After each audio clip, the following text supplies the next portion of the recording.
Vamos a leer el extracto del libro Más allá de la naturaleza de Marco Maurici. Esto es el Círculo de Estudios Antiespecistas SEA.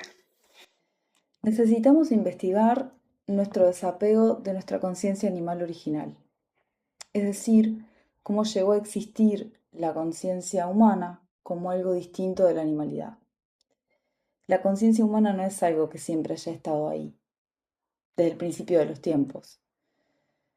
Más bien, se deriva de un proceso que hace que lo obvio y lo natural sea una división que luego descubrimos en nosotros mismos. Nuestra mirada a posteriori revela que el dominio de la naturaleza siempre ha producido y ampliado la división entre seres humanos y no humanos.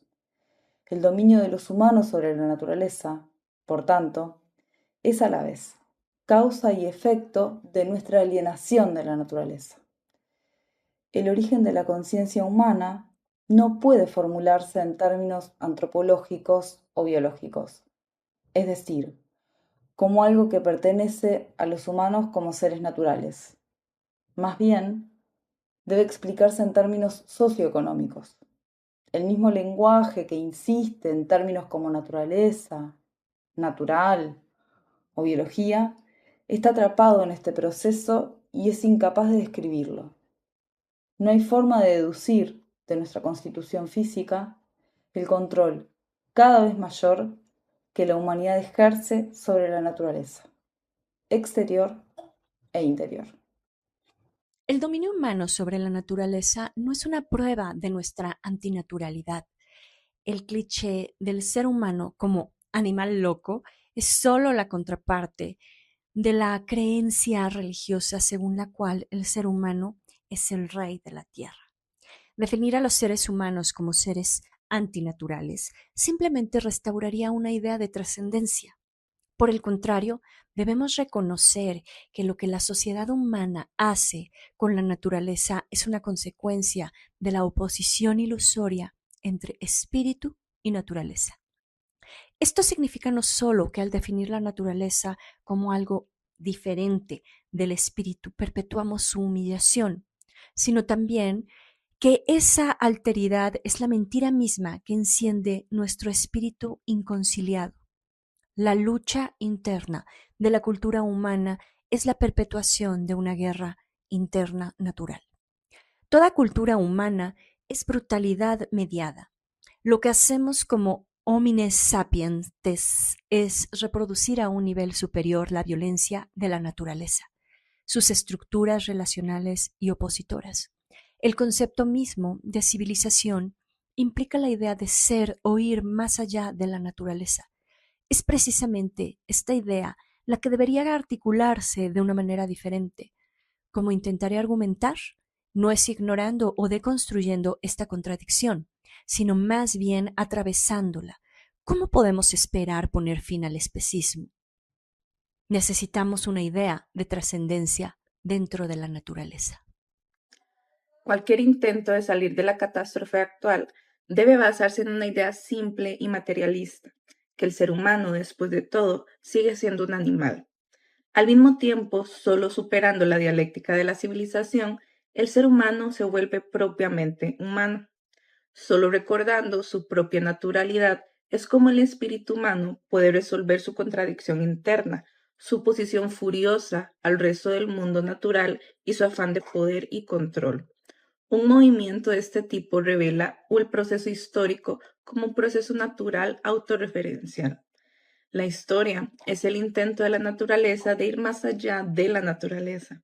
La dialéctica del antropocentrismo no es una mera ideología, es un proceso material, natural. La naturaleza está intrínsecamente dividida y busca una salida a su propia condición de violencia generalizada. Es el impulso interior hacia la universalidad en su intento de recomponer el dolor de una naturaleza fragmentada. La razón humana demuestra ser solo algo más que la lógica del frío exterminio. Como fuerza socialmente liberada, la razón es un instrumento de justicia universal, de solidaridad y de paz. La esperanza de las oprimidas, incluso de aquellos que son oprimidos. por la naturaleza. Discutiremos la teoría dialéctica de la animalidad que se deriva de esto.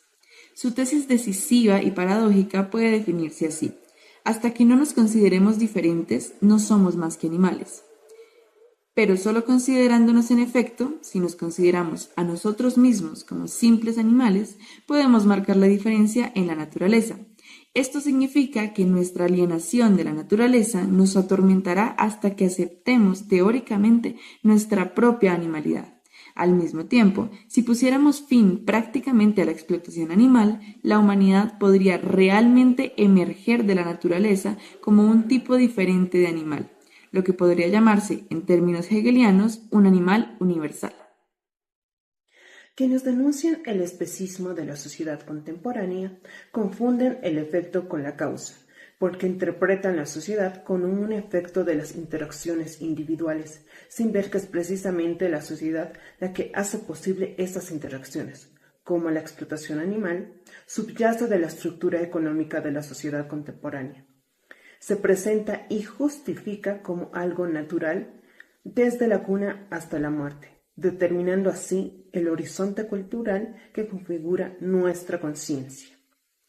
Por consiguiente, se puede afirmar con seguridad los argumentos especistas son causados por el especismo, entendiendo estrictamente como hábito mental, pero solo si se reconoce al mismo tiempo que este hábito debe explicarse en términos sociológicos.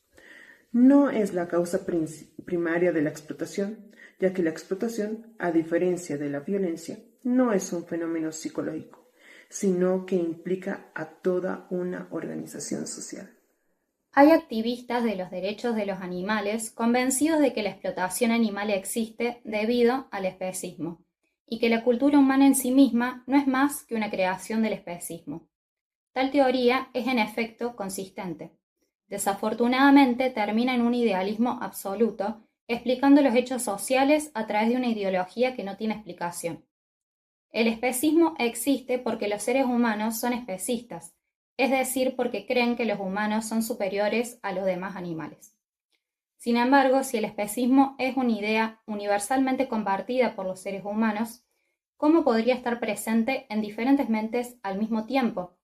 ¿Es una idea platónica? No es extraño que muchos, empezando por el propio Singer, recurran a una explicación biológica.